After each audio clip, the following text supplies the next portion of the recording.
In today's episode of Beyond the Pump, we talk about the things that we wish we would have known early on as career professionals. Everything from marketing to education and everything in between. You don't want to miss this episode, so make sure you like and subscribe before you get started. Thanks for being here. Sound of turbo. Sounds like Steve's computer. That's the official kickoff to our next episode is cracking a can of caffeine. Oh, man. I'm already sweating. I took a detox over the weekend from no caffeine.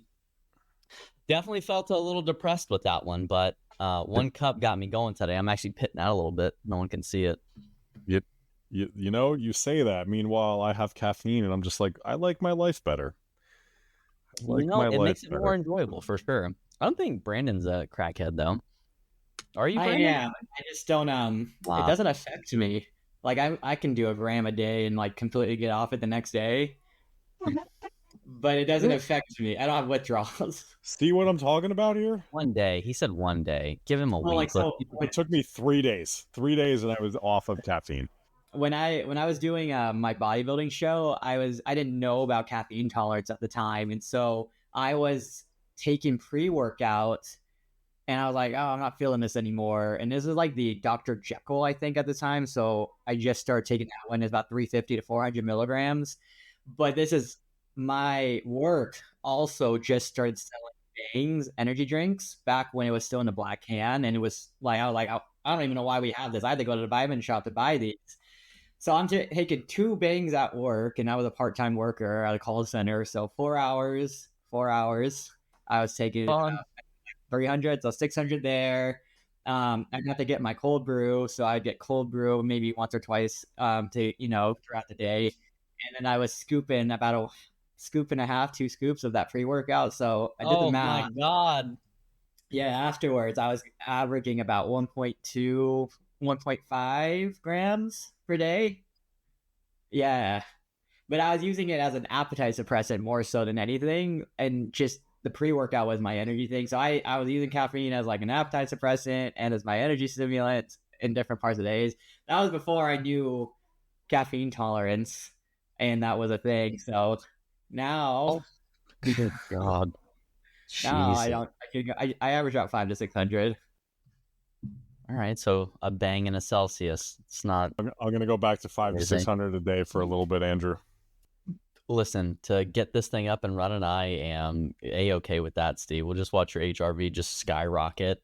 Good God. But I mean, like, that's actually a good thing to, I think, start with, because early on, back when NO Explode and Jack 3D, like even before those, I think NO Explode had just come on the market. But one of the things that I didn't realize when I think I was in high school, it's like the later part of high school for me, and NO Explode was definitely a part of the ritual, right? And I think that's what really caused me to have a crippling addiction early on. It definitely messed with my brain. I was probably consuming like 400 or 500 milligrams a day.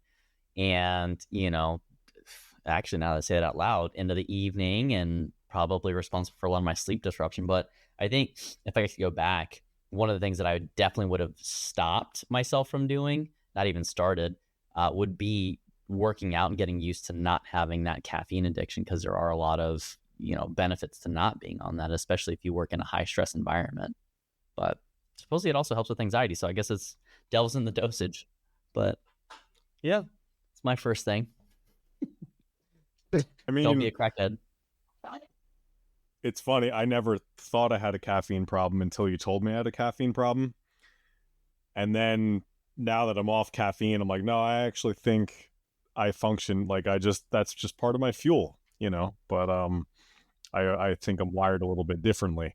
And on that message of wired differently, I think back like, oh, what really are the things that I wish I knew when I was younger? Or like, hey, with the knowledge I have now, if young Steve was willing to listen, which he probably wasn't, what are the 2 or 3 things that I wish I knew when I started my career in health, fitness, and that? And I think my first thing, which I'm going to surprise you, Andrew. I'm going to surprise you a little bit here. Big suspense. Yeah, I Everybody's mean, like, listening going, did this stop playing? But no, I think that I undervalued the value of education. Now, I think you're a lunatic. So when like if it's between one certification or course and 70, I would err more on the side of one. But I also remember back and how much I thought I knew and how good I was as a trainer. And the reality is I had like, I don't know, 4 8-hour days of NASM essentials. And then I was on the floor training. And I'm not saying NASM essentials is bad, but what I'm saying is there's zero chance in 32 hours of time that you have enough knowledge to truly impact somebody. Mm-hmm. And even just after a year of like going and getting like my CES and stuff like that, the corrective exercise specialist, and you learn a little bit of nuance about some of those things. You're like, man, I'm actually way smarter than I was. But in hindsight now, it's like I went from a 3% back then to like a 5% or a 1% to a 5%. You still don't really know anything. So I guess all that to say, my first big one is I wish I got a little bit more education around what I was attempting to do and help create results for people. I believe I got pretty lucky in the beginning because I'm not just some idiot or asshole, that I was able to create some results and people were happy. So Yeah.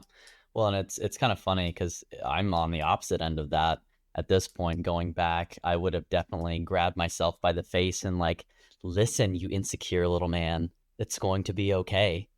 You just need these 3 certifications and you need to spend some time practicing the skills. And oddly enough, I think as I had these conversations with new coaches who asked me, "Hey Andrew, like what kind of certification should I get?" It usually comes down to who do you want to serve? And like, I was getting like strongman certifications, movement mobility, like just a whole bunch of random barefoot training, like, things that wouldn't have really made sense from an integration perspective. They were nice to know and they helped me in the long run, but immediately I don't think that they were the best. So I would have said, who do you want to work with? What skills do you need or what knowledge do you need to help those people solve their most common pain points and problems? And then I would have said, if you don't know, go get your CSCS, go get your from the NSCA, right? Your certified strength and conditioning specialist. It's one of the gold standards for like program design and coaching on the collegiate setting, or really just athletes in general. And most people want to look like an athlete, so helpful to have that. But the ISSN, the International Society of Sports Nutrition, they have a great certified sports nutritionist thing that I would have definitely suggested more than PN, more than any of the other brands that are out there, because it really does take a lot of the scientific rigor, and it gives you that basis. And then the last thing would have been like the certified exercise physiologist from the American College of Sports Medicine, which helps you understand like what kind of clinical conditions might you deal with, in a potentially more robust setting. I don't think most of us will ever encounter those individuals, especially if we want to make money and we don't want to work in a hospital where you're going to be trapped at a $42,000 salary. But it does really give you some access into having more intelligent conversations with those people. And so not only would I just suggest those 3, but I would also say in between each certification, make your money back using that skill, right? If you're going to be a strength coach, go make, I think it's like $500, honestly. Don't get the next one until you've made $500 training people and writing programs or whatnot. Once you get your sports nutritionist stuff, don't get the next one until you've paid that one off from the value that you've created. So, I think that's also like $500-600 or something.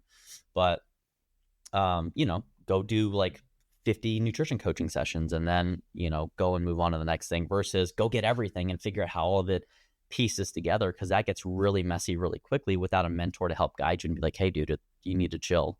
So I definitely would have spent a lot less on my education looking down the barrel now. So it's kind of funny. Brandon, what about you, buddy?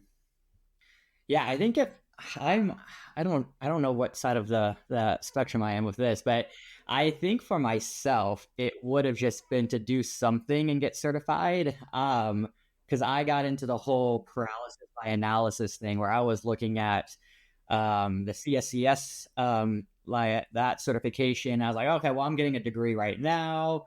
That one, you need a bachelor's degree. Now, I mean, they're changing that requirement now to have to be something in exercise science. But at the time when I was in college, thinking about wanting to do personal training, I was like, oh, well, I'm 2 years into this already. I might as well wait 2 more years before I get another certificate or before I get a certification.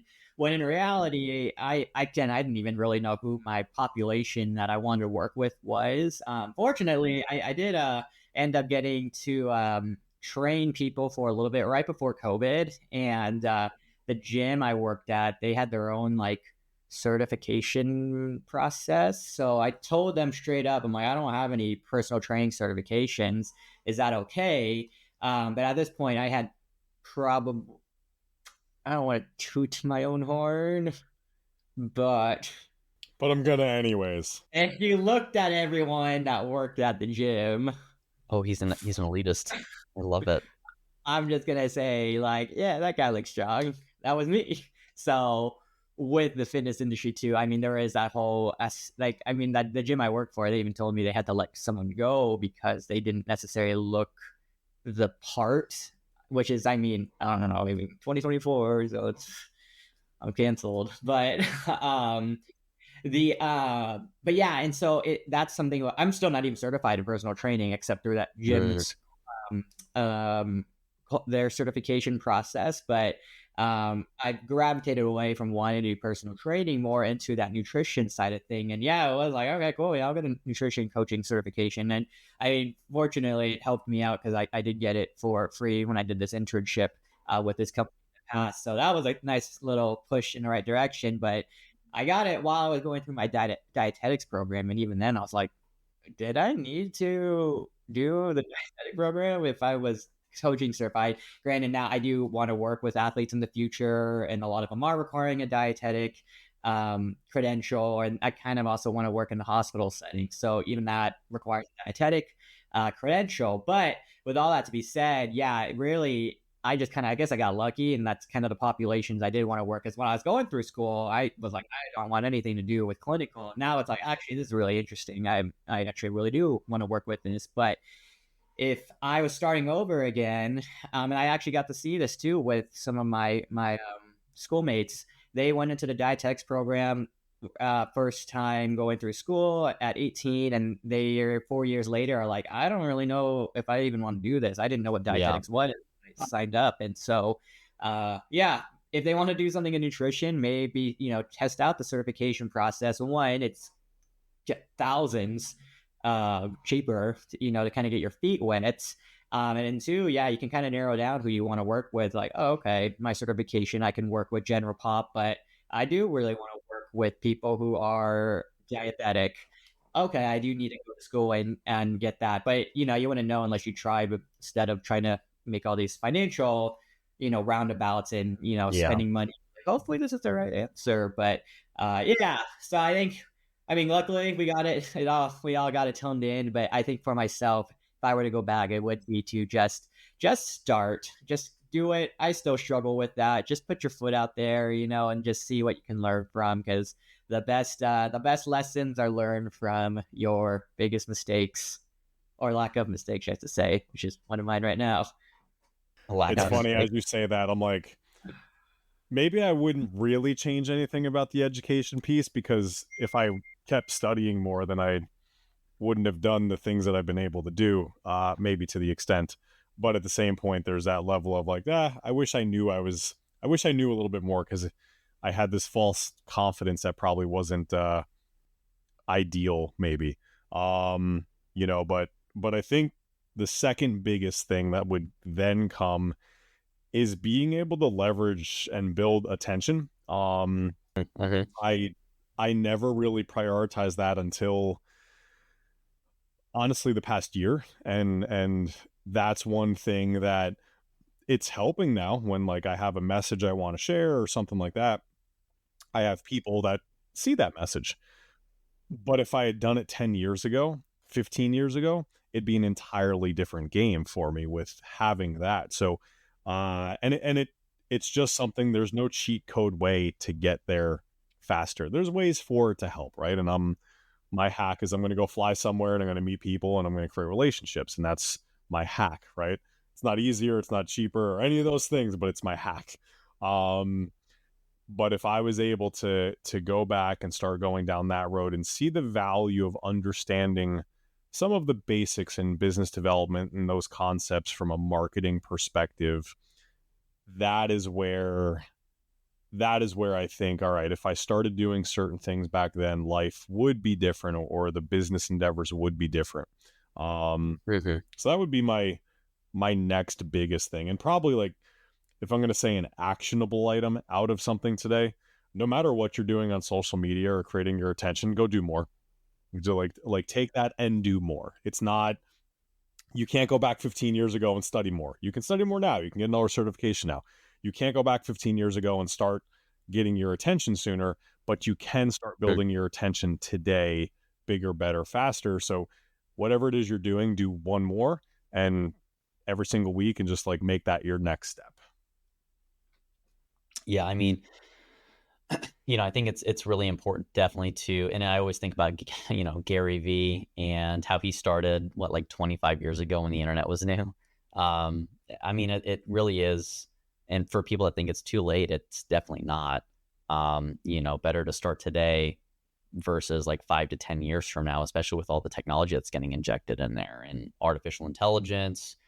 This is definitely the age, and probably the next 2 years really to jump on that and increase your outputs. The LinkedIn CEO, co-founder, excuse me, said that the traditional 9-to-5 job will be dead by 2034.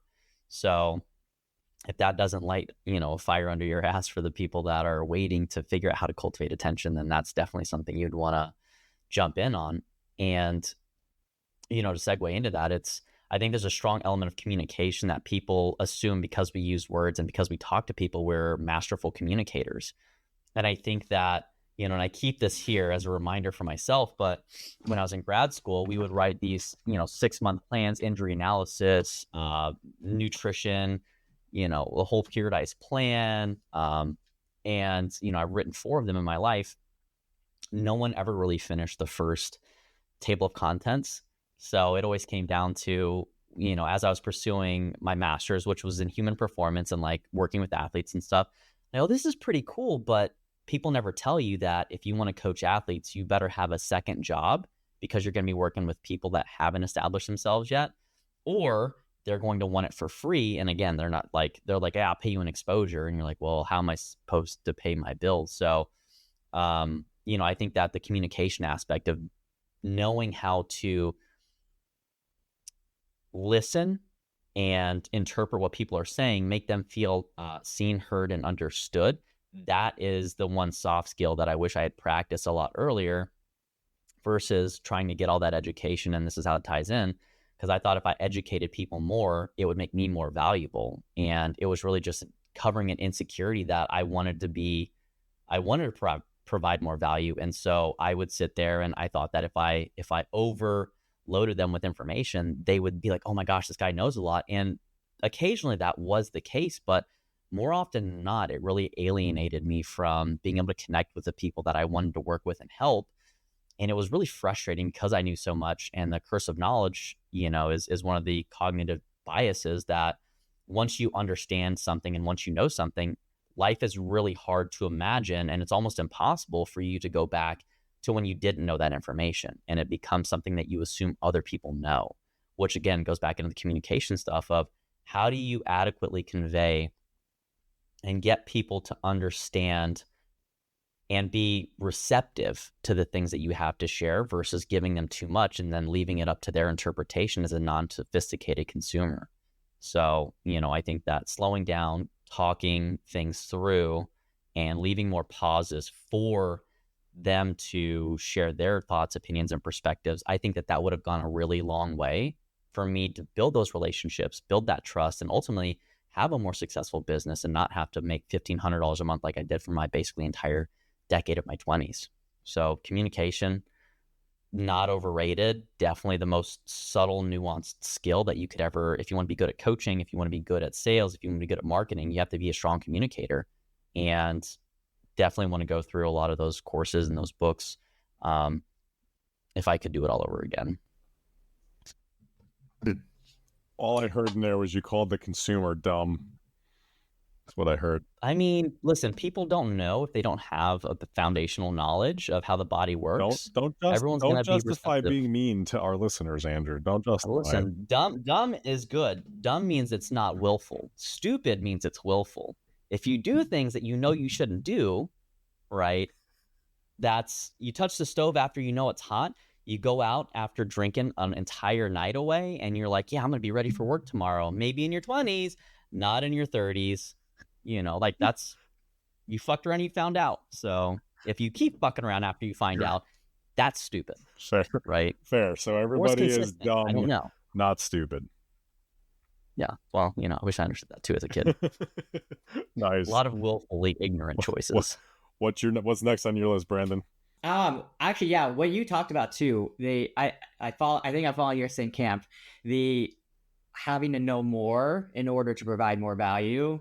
And I actually explained this to someone. I don't know what these games are called, but they're like these strategy video games where you're like looking down, you gotta like create troops and stuff like that. And you like like StarCraft, basically, not MMOs. I never knew the name of them.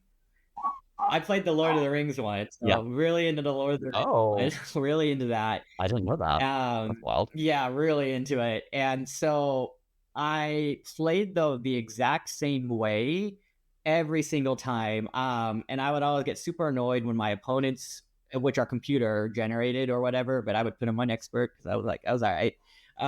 But the opponents would come at me at like little tiny waves at a time. And I was like, what? What's the heck? Why are they doing that? It's their strategy. My whole entire strategy, though, was build the base, keep on expanding it, build a bigger army, and then attack when I'm ready. I didn't realize that video game, that is exactly how I pretty much lived all of my business ventures. Is in order for me, before I attack, I have to prepare and just continue building up my base before I'm ready. And so for me, I guess I just always took the very, very conservative route. Like, again, did personal training after I had worked out for maybe about 10 years. But then even then, I didn't even like telling people or giving people advice when I was working out in college because I was like, I don't really feel like I'm qualified. You should probably ask someone else. So it took me about 4 years. I know we're talking about health, but even I started DJing in 5th grade. Even then, I was DJing for about 5-8 years at the point where people started asking me. And I was like always very, very, very hesitant to even bring it up because I was like, I don't think I'm ready.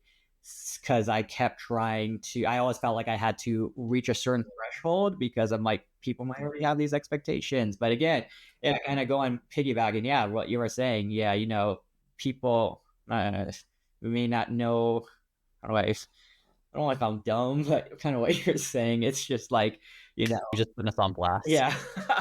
But and I kept thinking I had to be like 5 steps ahead of the person that I wanted to help. But really, I only had to know 1, maybe 2 steps more than they did in order to help it. So I think that's, I've been my biggest obstacle, really, is like I felt like the power of knowledge trumped everything. And really, it's that relationship building and asking those questions and figuring out what they need. And, if it's like, oh, I actually really just need to learn how to do a push-up. I'm like, oh, okay. Well, I thought you were going to try, wanting to break the new powerlifting bench press record at your weight. So cool. Okay. We can work on that. Yeah. So I think, if I had to go back, it would be to ask questions and not just make assumptions. And I think that would have taken off a lot of pressure off my shoulders. And that's still something I definitely I'm hesitant with, but a lot more aggressive when it comes to figuring out what people needs are. And it's like, yeah, I can help you with your nutrition, but like, what do you want from that though? Is it to lose weight? I'm really involved in my CrossFit gym. Are your goals right now to get, do more rounds or be able to work out without fatigue? Because that'll be a little bit different than if you're trying to have aesthetic goals. And so really digging into that, because a lot of times people are like, I just need to get my nutrition in check. So what does that mean? Do you want to bulk? I don't know. It could be. It's like maybe you just need to eat more protein. But yeah, asking those questions before in order to figure out what they need. Because otherwise you'll end up like me, just kind of in this loop of like, oh, I guess I got to keep knowing more and just kind of keep building my army of knowledge. Yeah. Yeah, you bring up a valid point, and not that this is, call it, one of the things that I would change, and I kind of highlighted the attention marketing thing a little bit more. But when I started to really learn marketing and understand that, one of the concepts that I learned was just-in-time learning, because it was this brand new thing to me, and there was so much that I could go learn. And I would do that. Like, I'm like, oh, I'm going to learn how to do this and this and this. And before I knew it, I'm learning 30 things, but I took no action along the way. I didn't build the landing page yet. I didn't do the CRM and emails. I didn't collect anything. I didn't create a quick asset for somebody to look like whatever it was that I was doing. I never actually got anywhere. And I started to find myself, you start learning the fourth, fifth thing. You start losing a little motivation because the outcome you're chasing just isn't happening. But B, you start forgetting what step one was and what step two was a little bit, and you have to go back and kind of redo it again. So there was a lot of wasted time. But then the last piece of it, and maybe a hindsight learning, is as you do step 1 and 2 and 5 and 10, all of a sudden when you're at step 25, whatever I would have written down and done in my original like big planning process is at least 50% different.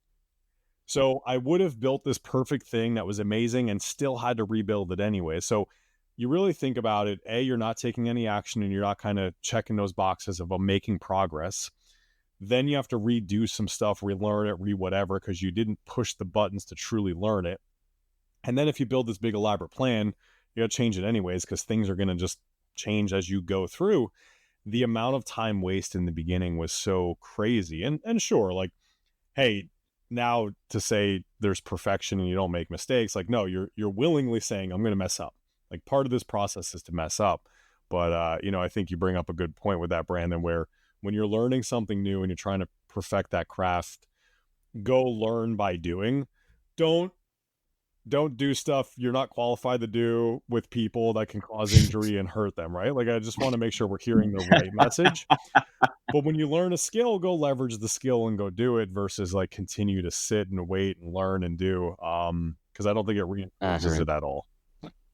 No, I mean, and I think that a lot of people try to solve every problem before it's even relevant. I mean, if you're learning how to put together a workout and take someone through an experience, maybe you don't learn how to do and deal with like someone that might be having some symptoms or a new diagnosis of PCOS, right? It's just inappropriate at that point. So I would definitely say let the problem that's unfolding in front of you determine what you need to go and learn, and you're going to have a lot more of a successful career a lot more quickly. But the problem is that, again, especially with the coaches that we happen to come across and mentor, they always think that they need more information, and it really paralyzes them from getting in there and figuring out what exactly do they need. Maybe they have a great service, but maybe they really are challenged when it comes to lead generation or articulating their value in the sales consultation, or maybe nurturing and building those sequences. And, you don't know until you do the assessment, and the assessment is experiential. Like, you have to get in there and you have to fuck around. Otherwise you're not going to find anything out, and you'll just keep kicking success down the road. And then when you finally do hit it, if you're not overwhelmed by that point, you'll be really disappointed that you didn't get started sooner, and that's, I think, where I wish I had gone into. I think I was probably like 40 certifications at the time, and I finally stumbled across a big box gym that had tons of opportunity and built an audience, and basically really took care of a lot of the acquisition funnel for me, in terms of just letting these people kind of roam around, and then I could work on talking to people, which is where I built the peopling skills on top of the coaching skills. And then eventually, as I transitioned out of that spot, the marketing and understanding how to articulate value on a mass kind of one-to-many scale. So definitely let the problem determine what you need to go and solve, versus trying to solve everything, because you're just going to get exhausted and go nowhere. Yeah, that makes sense. So final words? Well, I guess just to kind of flip it a little bit, right? Because obviously we can't go start from the beginning again. And for those of you listening, there's a couple nuggets in there. We're probably going to expand on some of this, but there's obviously a lot of people who have already started. So knowing where we're at now in our journeys, and by no means are any of the three of us done and at the end of the road and know all the pieces, but what's something that you're like, hey, I wouldn't have wanted to learn that really valuable thing in the very beginning because it probably timing wise didn't make sense. But now that I'm in the middle of my career and I'm understanding and I have a stable foundation, this was a really good thing for me to layer on top of what I have, what I'm doing, what I'm building. So if you want, I'll throw mine in there first while you guys think about it. You weren't prepared for this. But I think for me, if I had tried to incorporate too much of the, call it, tech side of my life way back when, if I wasn't just pencil and paper with a clipboard or doing some basic things, I probably would have gone down this really elongated route of overcomplicating my ability to deliver a service. And again, not saying service delivery was the best, but in the beginning and expanding upon that, I'll say the thought process of keep it simple, don't overcomplicate it, is probably something that for me has become very apparent as I've gone through things, right? And there's the, speed versus perfection versus timing, all that stuff that we can play with here that stands out. There's the, you keep learning, you're never doing stuff. Like there's a lot of reasons there, but I think that it would have complicated my ability to understand or connect with my clients because I wouldn't have known where in the process, where in the service delivery that they were getting caught up or not getting what they wanted or getting what they wanted per se, because now I knew, like, straight up, hey, I had my 25 clients, whatever it was, and I could talk to them, and we wrote our homework down and they filled out a paper journal, whatever it is. It's really hard to go, oh, I don't know why this is happening in that situation.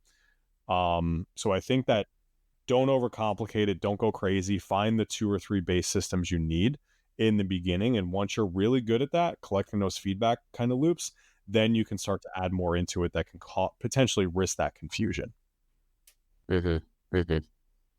Yeah. Brandon, what do you got?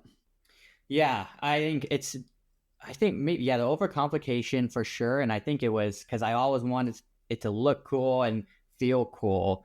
I mean, but now even like when I do my intake form, it's just a simple Google form, nothing too crazy about a Google Doc form, really. It's not like, oh, it's a Google Sheets thing that automates all my answers that I'm able to see in a Google Excel spreadsheet, all super organized. And really the simplest thing has helped me a ton. And again, taking it outside of DJ or into my DJing, when I'm trying to figure out what their needs are, I literally have an email that's maybe 6 or 7 questions, and it gives me everything that I need from what the person wants. And I think that's something, I don't want to sound like a sociopath by saying this, but I saw people as like almost like a reverse Google thing when I was younger, where it was like I needed to, again, I kept talking about this a little earlier, had to know all the answers in case, well, what if they ask me this? If they answer it like that, and that's like, okay, I needed to make sure I had 7 different answers for one different outcome. And I think instead of looking at people as like a super complex algorithm type of thing, where it's like, what's it going to spit out? Are they going to try to trick me up with their questions? It's really like, oh yeah, they're going through stuff. They might be just starting off in their journey, and really it is just they just need help with the simplest things and learning, slow down a little bit and just look at them as people and be like, oh, okay, yeah, they're not computer AI thing. I don't know. That's not going to translate well, I think, but that's kind of I definitely overthought things, and I thought it was really it was scary when I was younger. I'm still kind of young, but I've learned a lot. I've learned a lot now talking to people and just really getting to know them as a person, and kind of go from there and help them where they're at, opposed to assuming I know where I need to help them with what they have. Because actually, I have a quick little story. I went to the ER last Friday, and the doctor assumed I had gout, but he didn't really even look at me as like I don't know. I felt like I was just there, but didn't even touch the ankle. He just kind of held it and was like, all right, well, your labs look great, but it could still be gout. I was like, that's it? Or your x-rays look fine. And I'm like, okay. And then, I had a second opinion, and turned out, you actually had maybe some micro trauma there, and it was just an injury that presented itself a little later on. That's kind of, I guess, in a weird way, how I kind of presented it was like I've looked at something super complex and just kind of labeled it as this, and then you get to dive into someone a little bit more, and it's like, oh, really? It's just you just need rest. You don't need to take any hardcore medicine or do a complete 180 with your diet and stuff like that. But yeah, so take a step back, look at people, build relationships, and they're human too. Everyone's going through their own journeys. Don't be scared. Ain't that the truth? Yeah. Well, and Steve, I believe the original question was, what would you change or delay learning until now or until later on in your professional journey, correct? Yeah, well, I think we always look back, knowing what I know now, what would I change when I started? But knowing what I know now, what would I change, but after a few years, to make sure I had that stable foundation? I think for me, I tried to individualize too much when I first started coaching. I thought that everyone was a brand new, unique snowflake. Don't cancel me. I know that's a pejorative term. That's not what I meant, for those of you that are going to crucify me in the comments. But I thought that everyone was unique and needed a unique plan. And as I've gotten older, I realized it's more homogenized. Like, everyone's more similar than they probably are different. And to be able to categorize people based upon, I don't think it's really that imperative. If you're like, you have this long of a femur, you need to be a low bar back squatter. And then you have, your posterior tibs weird, so your feet like flatten out. I don't think that stuff is relevant. And so I would have started a lot more general, a lot more templated. I would have probably followed a lot of already created workout plans that I would have given to clients. And I would have just more or less followed those and managed and basically kind of manipulated those over time, versus having to spend 2 hours to create a 3-month block of training, which I think that, to kind of summarize, I would not have done detailed periodization plans up front for clients, because by and large, especially in Gen Pop, they're not going to hold true for the remainder of that person's developmental phase, the cycle. Hell, I mean, you might not even get through the second block with people, because the average time span for a client to be and stay a client is about 93 days, especially in the online space. So detailed periodization, would not have worried about that up front. I would have created some more general templates. And then also, the second thing here is taking the time to understand advanced conditions. I think that, earlier I referenced the EPC from the ACSM certification. They go over a lot of different clinical conditions. And I think a lot of people can really forget how resilient people are.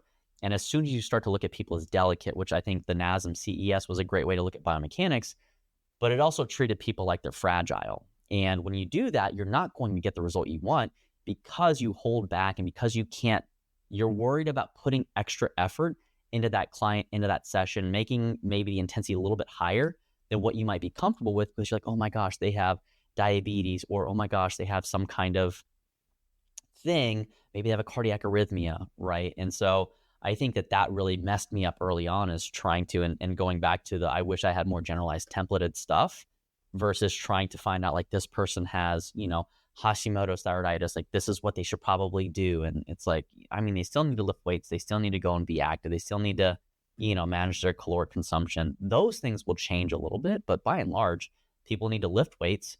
People need to get out and see the sun. People need to go hug people, right? And just the general things that really go into nurturing the human experience and the human existence. I think that those would have been the templated things that I would have focused on, versus like, oh my gosh, by week 13, you need to be doing 14 sets of 6. And it's like, fucking why, bro? 8 to 20 sets for hypertrophy, if you want to do that. If you don't, Prolapinch chart, those are 2 great resources to keep it simple, but just way too much detail that was unnecessary, and way too much learning, actually, that messed me up, to be able to reduce and simplify that. So I would not have gotten a master's, I don't think, is more or less what I'm saying. So don't get educated. It'll fuck you up. It'll pay off long term, but get a mentor instead. Save you a lot of money and time. All right, gang. Well, good episode. All the things that we would change if we were doing it all over again, and maybe some of the things we would prolong to a little bit later on in the journey. So like, subscribe, share, all the things. We appreciate it. If you got something out of this, comment below if there's anything else you want to learn as well. We'd love to hear it. Till next time.